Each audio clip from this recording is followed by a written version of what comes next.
Chapter 36, The Ego, Unless They Are Born Again. It is said that a person cannot enter the kingdom of heaven unless he or she die and be born again. Person here refers to non-blacks. Dying refers to the dying of the ego. The ego is formed when a person refuses to accept the truth about his or her maker.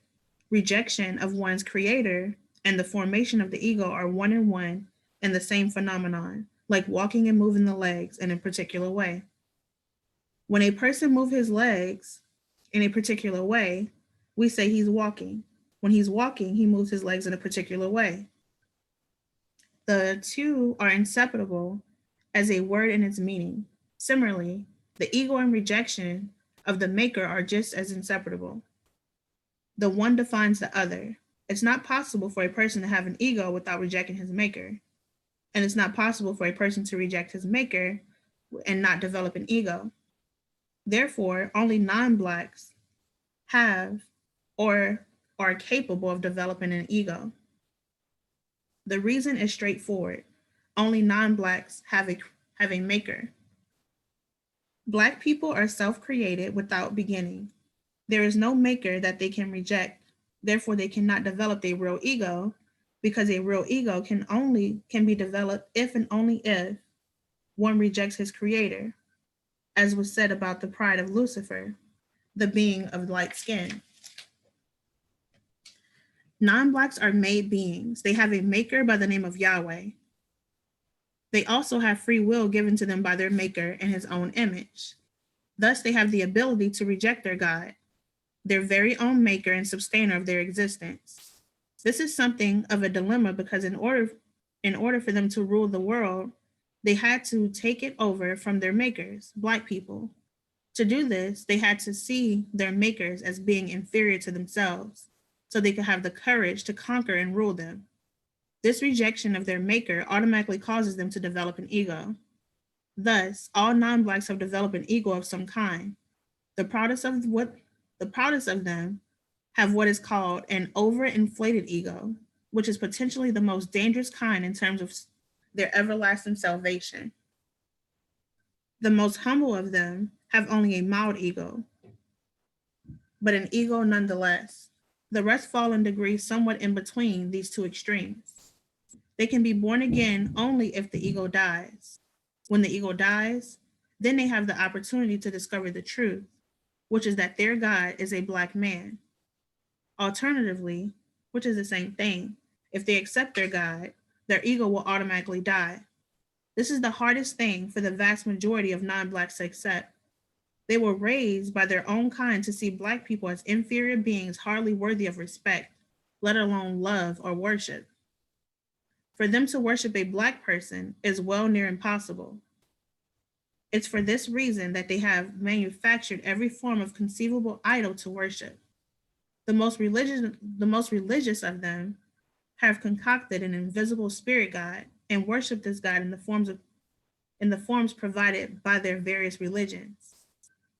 The least religious of them have gotten up on worshiping any type of god at all, and instead worship their own physical existence in the form of greed.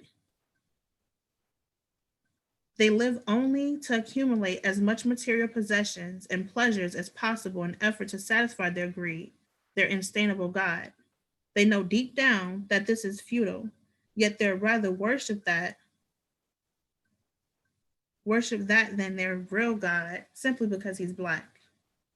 Those who worship a spirit God also know deep down that they're deceiving themselves, so they manufacture this God in such a way that he can never be found or known.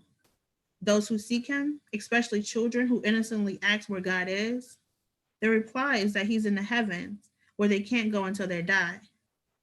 That puts the brakes on most children, who then stop searching for the invisible God. That solves their problem of having to disclose the whereabouts of their spirit God.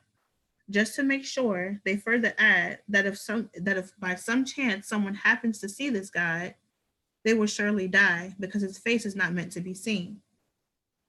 All this effort they put into the manufacture of false gods is for one purpose only, to hide the identity of their true God. But a Black person is their maker. He holds their destiny in his hands. They cannot have everlasting life unless they recognize and accept their maker. This is not egoistic on Yahweh's part. It's simply because for them to have everlasting life, they must exist within his everlasting mind. For them to reject him is like a fish rejecting water. How else can it live? But they cannot accept him as long as they have egos, because an ego is the crust formed when they reject him who made them. This crust, depending on how thick it is and how much they identify with it, will blind some of them permanently, such that they will even choose to cease to exist rather than to shed it. That is the meaning of the teaching that one must die and be born again as an egoless child in order to enter the kingdom of heaven. This teaching by Jesus and other messiahs was directed only at non-Blacks. Being what they are, ruled by their egos, they perverted the teaching and deflected it in a way for themselves to the point where now many believe that it applies to all people. This is a sad lie for Black people to believe. Black people by nature do not develop egos, but they can get a false ego by intimidation. They imitate the egocentricity of the non-Blacks, especially in the West or so-called developed countries. So many have this imitation ego that they flaunt around as if it's their true self. Non-Blacks are always clamoring for more material things to satisfy their greed. Some Black people see this behavior and envy it, causing many to behave in ways that make them seem as if they have real egos. But such is not the case. As with every form of evil, they learn it from non-Blacks.